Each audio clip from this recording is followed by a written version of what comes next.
ఆంధ్రప్రదేశ్ రాష్ట్ర వ్యాప్తంగా 100 రోజుల్లోనే హామీల అమలుకు సంబంధించి ఏర్పాట్లయితే సిద్ధం చేస్తున్నట్లు మనకి ఈరోజు న్యూస్ పేపర్లో అయితే ఒక ఆర్టికల్ అనేది పోస్ట్ చేయడం జరిగింది.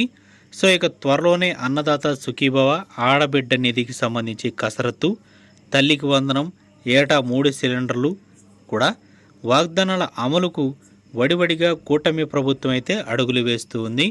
సో ఇక వివరాలకు వెళితే ఈ వీడియో నచ్చితే వెంటనే లైక్ చేయండి, మన ఛానల్ని తప్పకుండా సబ్స్క్రైబ్ చేసుకోండి. ఇక అధికారాన్ని చేపట్టిన నెల రోజుల్లోనే సర్కార్ కూటమి హామీల అమలు వేగాన్ని అయితే పెంచింది. ఈపాటికే మెగా డిఎస్సి నోటిఫికేషన్ ప్రకటించడంతో పాటు ఉచితంగా ఇసుక పాలసీని తీసుకొచ్చింది. రైతులకు సాయం అందించే అన్నదాత సుఖీభవ పథకానికి కూడా త్వరలో పోర్టల్ను విడుదల చేయనుంది. దీంతోపాటు ఆడబిడ్డ నిధి, దీనికి సంబంధించి కూడా నెల ఇచ్చే 1500 రూపాయల నగదుకు సంబంధించి కూటమి ప్రభుత్వం కసరత్తు చేస్తుంది. పొరుగునున్న తెలంగాణ సర్కార్ 100 రోజుల్లోనే హామీలను పట్టాలెక్కించింది. అదే తరహాలో రాష్ట్ర ప్రభుత్వం కూడా ముందుకు వెళ్లాలని వడివడిగా అయితే అడుగులు వేస్తుంది. ఇక అన్నదాత సుఖీభావ పథకం, దీనికి సంబంధించి రైతులందరికీ కూడా గుడ్ న్యూస్ అయితే అందించబోతూ ఉంది రాష్ట్ర ప్రభుత్వం. గత ప్రభుత్వం వైసీపీ వైఎస్ఆర్ రైతు భరోసా అనే పేరుతో దాదాపు 60 లక్షలకు పైగా రైతులకు పెట్టుబడి సాయం కింద ప్రతి ఏడాది కూడా 13,500 రూపాయల చొప్పున అయితే సాయాన్ని అందించింది. ఈ సాయాన్ని 20,000 రూపాయలకు పెంచి ఇస్తామని ఎన్నికల్లో చంద్రబాబు నాయుడు గారు అయితే హామీ ఇచ్చారు. అయితే అన్నదాత సుఖీభావ పేరుతో రైతులకు ప్రోత్సాహక నగదు ఇస్తామని ప్రకటించారు.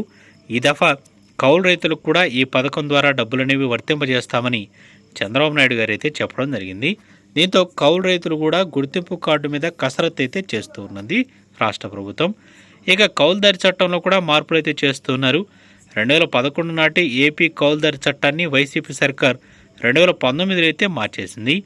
భూ యజమాని అంగీకార పత్రం ఉంటేనే కౌలు రైతు గుర్తింపు కార్డు ఇస్తామని మెలికిపెట్టింది. దీంతో 90% మంది కౌలు రైతులకు కూడా గుర్తింపు కార్డు కూడా దక్కలేదు. ఇక పెట్టుబడి సాయం నుంచి ఇన్పుట్ సబ్సిడీ, 0 వడ్డీ రాయితీతో ప్రభుత్వం ప్రోత్సాహకాన్ని భూ యజమానికే వర్తింపజేశాయి. దీంతో సుమారుగా వ్యవసాయంలో 75% కౌలు సాగే నడుస్తూ ఉంటుంది. సెంటు భూమి కూడా లేని ఎస్సీ, ఎస్టీ, బీసీ మైనార్టీలు సుమారు 18 లక్షల మంది కౌలు రైతులుగా అయితే కొనసాగుతున్నారు. కొద్దిపాటి భూ వసతి కలిగి మరికొంతమంది భూమిని కౌలుకు సాగు చేసుకునే వాళ్లే ఉన్నారు. అందువల్ల కౌలుదారి చట్టంలో మార్పులు తీసుకురావడంతో పాటు కౌలు రైతు గుర్తింపు కార్డు ప్రక్రియపై కూడా అధికారులు అయితే కసరత్తు చేస్తున్నారు. త్వరలో కౌలు రైతులకి మరియు సొంత భూమి జాగా కలిగి ఉన్న వారందరికీ కూడా ఈ అన్నదాత సుఖీభావ పథకం ద్వారా మనకి నేరుగా డబ్బులు అనేవి వాళ్ళ యొక్క రైతుల ఖాతాల్లోకి అయితే జమ చేసే విధంగా అయితే ముందుకు వెళుతోంది ప్రభుత్వం. ఇక ఆడబిడ్డ నిధికి సంబంధించి ఈ పథకం ద్వారా ప్రతి మహిళలకి 18 సంవత్సరాలు నిండి ఉంటే చాలు, వీళ్ళకి నెలకు 1,500 రూపాయలు అయితే ఇస్తామని హామీ అయితే ఇచ్చారు. ఇక ఎన్నికల్లో మహిళలకు చంద్రబాబు అనేక వరాలు అయితే ఇచ్చారు. అందులో ప్రధానమైంది ఆడబిడ్డ నిధి. 18 ఏళ్ల నుంచి 58 ఏళ్ల లోపు ఉన్న పేద మహిళలకు ప్రతి నెల 1,500 రూపాయలు ఇస్తామని హామీని అయితే ఇచ్చారు. వైసీపీ ప్రభుత్వం చేయుత పేరుతో ఎస్సీ, ఎస్టీ, బీసీ మైనార్టీలకు 45 ఏళ్లు నిండిన పేద మహిళలకు ఏటా 18,500 రూపాయలు అయితే నగదును బదిలీ చేసి ఉండింది. అయితే ఇప్పుడు టీడీపీ ప్రభుత్వం మాత్రం ప్రతి నెల నగదును బదిలీ చేస్తామని అయితే భరోసాని ఇచ్చింది. అది కూడా 18 సంవత్సరాల నిండి ఉండి 59 సంవత్సరాల లోపు ఉండే మహిళలకి ఈ పథకాన్ని అయితే ఇవ్వబోతుంది. దీనికి సంబంధించిన అర్హతలు, విధి విధానాలు ఎలా ఉండాలనే దానిపై అధికారులు అయితే కుస్తీ పడుతున్నారు. ఇప్పటికే చాలా వరకు దీని మీద కసరత్తు అనేది ఎక్కువగా జరుగుతూ ఉంది. ఇక ఉచితంగా 3 సిలిండర్లకు సంబంధించి కూడా మనకైతే ఒక సమాచారం వస్తూ ఉంది. ఇప్పటికే ఇక 3 సిలిండర్లకు సంబంధించి కూడా ఒక చిన్న అప్డేట్ అయితే ఉంది. ఇప్పటికే గ్రామ మరియు వార్డు స్థాయిల్లో ఎవరైతే గ్యాస్ కనెక్షన్ దీపం పథకం కింద కానీ లేదా ప్రైవేట్గా కానీ ఏదైనా సొంతగా మీరు కనెక్షన్ తీసుకొని ఉన్నారైతే వీళ్ళందరినీ కూడా గ్యాస్ ఏజెన్సీ వారైతే పిలిచి ఈకేవైసీ అయితే కంప్లీట్ చేయడం జరుగుతుంది. మీ వేలిముద్ర కానీ లేదా మీ కన్నుకు సంబంధించి డేటా అనేది తీసుకోవడం జరుగుతుందన్నమాట.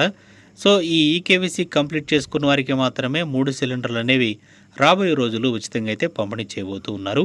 సో ఈ 3 సిలిండర్లు కావాలంటే తప్పనిసరిగా ఈకేవైసీ పూర్తి చేసుకోవాలి. దాంతో పాటుగానే తప్పనిసరిగా మీరు ఈ 3 సిలిండర్లు పొందాలంటే ఈ 3 సిలిండర్లకు సంబంధించి మీరైతే ముందుగా కేంద్ర ప్రభుత్వానికి డబ్బులు అయితే కట్టవలసి ఉంటుంది. ఆ తర్వాత మాత్రమే మీకు ఈ 3 సిలిండర్లు ఏవైతే ఉన్నాయో ఈ పండగలకి లేదా ప్రతి 3 నెలలకు 4 నెలలకు ఒకసారి మీకు ఆ డబ్బులు ఏవైతే ఉన్నాయో మీరు ఎంతైతే కడతారో, సపోజ్ ఇప్పుడు రూ. 850 నడుస్తుంది కాబట్టి ఆ రూ. 850 మీ ఖాతాలోకి అయితే వేయడం జరుగుతుంది. సో ఇది ఉచితంగా మీకు గ్యాస్ సిలిండర్ అయితే వచ్చినట్లు లెక్క. ఇలా మనకి ఈ 3 సిలిండర్లు అయితే ఇచ్చేందుకు ప్రభుత్వం అయితే ముందుకు వెళుతుంది. ప్రజెంట్ అయితే దీని మీద ఇంకా కసరత్తు జరుగుతుంది. ఇప్పుడిప్పుడే చిన్నగా గ్రామ స్థాయి, మండల స్థాయిలో మనకి వెరిఫికేషన్ ప్రక్రియ అనేది మొదలైంది. దీనికి సంబంధించి కూడా త్వరలోనే విధి విధానాలు ఖరారు చేసి ప్రతి ఒక్కరికి కూడా ఈ ఈకేవైసీ కంప్లీట్ అయిన వారికి మాత్రం ఇచ్చే విధంగా అయితే ఆదేశాలు జారీ అయ్యే అవకాశం అయితే ఉంది. సో మీ ఏరియాలో ఈకేవైసీ ప్రక్రియ జరుగుతుందో లేదో ఒకసారి కింద కామెంట్ సెక్షన్లో మీ ఏరియా పేరు అనేది మెన్షన్ చేసి జరిగితే జరుగుతుందని చెప్పండి, లేదని చెప్పేయండి. తోటి వారు కూడా తెలుసుకుంటారు, ఏం లేదు. ఇక తల్లికి వందనం, ఏడాదికి 3 గ్యాస్ సిలిండర్ ఉచితంగా ఇవ్వడం, మహిళలకు ఉచిత బస్సు ప్రయాణం పైన కూడా ప్రభుత్వం అయితే భారీ ఎత్తున కసరత్తు అనేది చేస్తుంది. ప్రభుత్వం రాబడి, కేంద్రం నుంచి వచ్చే గ్రాంట్లను అనుసరించి ఈ పథకాలను ప్రారంభించాలని ప్రభుత్వం అయితే యోచిస్తూ ఉంది. ఇచ్చిన హామీలను సాధ్యమైనంత వరకు 100 రోజుల్లోనే ప్రారంభించాలని సీఎం చంద్రబాబు నాయుడు గారు అయితే లక్ష్యంగా పెట్టుకొని ఉన్నారు. అందుకనుగుణంగా సీఎం గారు అయితే అడుగులు వేస్తున్నట్లు తెలుగు తమ్ముళ్ళు అయితే చెబుతున్నారనమాట. సో దాదాపుగా ఇది ఆంధ్రప్రదేశ్ రాష్ట్ర వ్యాప్తంగా 100 రోజుల్లోనే అమలు అయ్యే ప్రణాళిక అనేది సిద్ధమవుతూ ఉంది.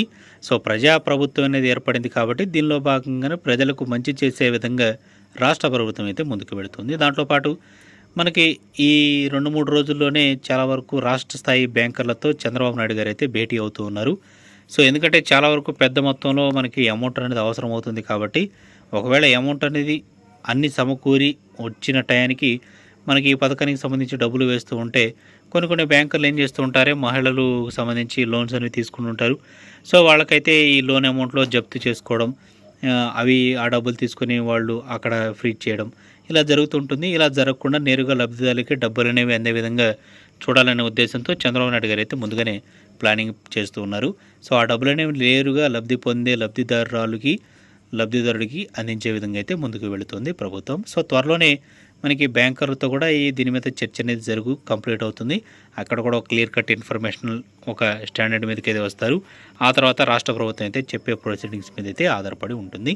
ప్రజెంట్ అయితే మాత్రం ఆంధ్రప్రదేశ్ రాష్ట్ర వ్యాప్తంగా 100 రోజుల్లోనే హామీలన్నీ కూడా అమలు చేసే విధంగా అయితే ముందుకు వెళుతుంది. ఏదో కొద్ది గొప్ప అయినా కానీ ఎప్పటికి చూస్తే కష్టమో నష్టమో జూలై 1వ తేదీన పెన్షన్ల పంపిణీ అనేది భారీ ఎత్తున ఒక పండగలా జరిపి ప్రతి ఒక్క అవచాత చేతిలో మాత్రం 7,000 రూపాయలు అనేవి పెట్టడం జరిగింది.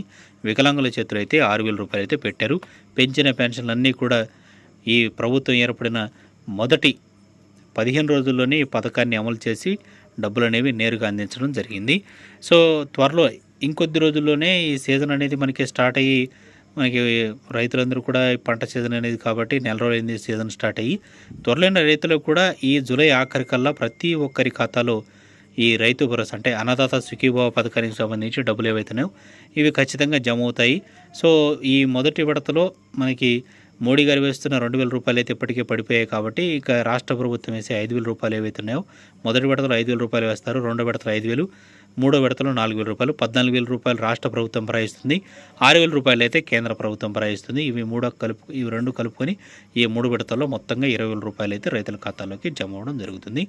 సో ఎన్ని ఎకరాలు ఉన్నా కానీ సంబంధం లేదు, తెలంగాణలో మాత్రం ఎకరాల చొప్పున డబ్బులు ఇస్తున్నారు కాబట్టి మనకల్లి ఎకరాల చొప్పున లేదు, ఎంత ఉన్న భూమి ఉన్నా కానీ మనకి 20,000 రూపాయలే వస్తాయి. ఇలా 3 దఫాలుగా ఇస్తారు. కాకపోతే మొదటి దఫా అనేది జూలై ఆఖరులో ఉండబోతుంది. ప్రతి ఒక్క రైతు ఖాతాలోకి డబ్బులు అయితే జమ అవుతాయి.